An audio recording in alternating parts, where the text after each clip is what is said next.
Hi guys, இன்றைக்கி நம்ம என்ன பார்க்க போகிறோன்னா வரைபடம் எஃப்எம்பி ஸ்கெட்சு ஒரு ஃபுல் சர்வே நம்பருக்கு பார்க்குறது எப்படிங்கிறத தான் பார்க்க போகிறோம். அதுக்கு ப்ளே ஸ்டோரில் போய் தமிழ் நிலம்னு டைப் பண்ணிக்கோங்க.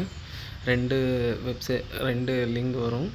ஒன்று வந்து தமிழ் நிலம் ஜியோ இன்ஃபோன் இருக்கும், அது நம்ம ஆல்ரெடி பார்த்துருக்கோம். அதுக்கு கீழே தமிழ் நிலம்னு இருக்குது பார்த்தீங்களா, அதை கிளிக் பண்ணி இன்ஸ்டால் பண்ணிக்கோங்க. நான் ஆல்ரெடி இன்ஸ்டால் பண்ணிட்டேன், அதை நான் ஓப்பன் பண்ணிக்கிறேன்.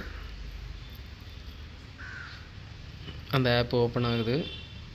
இதில் பார்த்திங்கன்னா சிட்டா எக்ஸ்ட்ராக்ட், ஏ ரெஜிஸ்டர், எஃப்எம்பி ஸ்கெட்சு எல்லாமே நம்ம பார்த்துக்கிடலாம். இப்போ இதில் வந்து எஃப்எம்பி ஸ்கெட்சுன்னு இருக்குது பார்த்திங்களா, அதை வந்து நான் இப்போ கொடுத்துக்கிறேன். இதில் ஃபஸ்ட்டு வந்து நம்ம என்ன பண்ணணும்னா, நம்மளோட டிஸ்ட்ரிக்ட் எதுவோ, அதாவது நீங்கள் எந்த சர்வே நம்பர் பார்க்க போகிறீங்களோ அதோட டிஸ்ட்ரிக்டை வந்து நம்ம ஃபஸ்ட்டு சூஸ் பண்ணிக்கலாம். நான் என்னோடய டிஸ்ட்ரிக்டான கன்னியாகுமரியை வந்து நான் சூஸ் பண்ணிக்கிறேன். நீங்களும் உங்களோட டிஸ்ட்ரிக்டை சூஸ் பண்ணிக்கோங்க. அடுத்தது தாலுக், உங்கள் தாலுக் எதுவோ அதை சூஸ் பண்ணிக்கோங்க. நான் விஸ்தீஸ்வரமாக சூஸ் பண்ணிக்கிறேன்.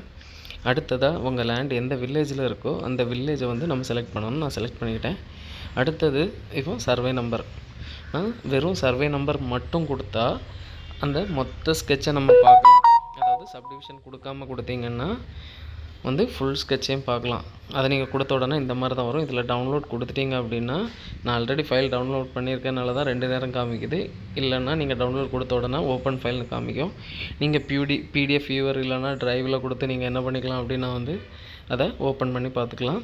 இப்போ பார்த்திங்கன்னா நம்ம கொடுத்த சர்வே நம்பரோட ஓவரால் ஸ்கெட்ச், அந்த சர்வே நம்பருக்கு கீழே என்னெல்லாம் சப்டிவிஷன்ஸ் இருக்கோ அதோட மொத்த ஸ்கெட்சை வந்து நமக்கு இதில் வந்துடும்.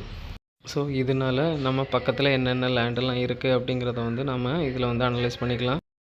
நீங்கள் அதே மேப்லேயே கீழே வந்து செலக்ட் சப்டிவிஷன் நம்பர் பார்த்தீங்களா, அதில் வந்து உங்களோட சப்டிவிஷன் நம்பர் எதுவோ அதை கொடுத்து அதோட ஸ்கெட்சையும் வந்து நாம் இந்த ஆப்லேயே பார்த்துக்கலாம். இப்போ நான் சர்வே நம்பர் கொடுத்துட்டேன். கீழே கெட் டீட்டெயில்ஸ் இருக்குது பார்த்தீங்களா, அதை கொடுத்துட்டா உங்களுக்கு அது டவுன்லோட் ஆயிரும். பிடிஎஃப் ஓப்பன் ஃபைல் கொடுத்துட்டிங்கன்னா உங்களுக்கு ஆட்டோமேட்டிக்காகவே என்ன ஆயிரும், ட்ரைவ்லேயோ இல்லைனா வந்து பிடிஎஃப் வியூவர்லேயோ அந்த ஃபைலை வந்து நம்ம வந்து டவுன்லோட் பண்ணி பார்த்துக்கலாம். இப்போ தான் இது வந்து நம்ம அந்த 1A 1Cங்கிற இதோட ஸ்கெட்சு. தேங்க்யூ.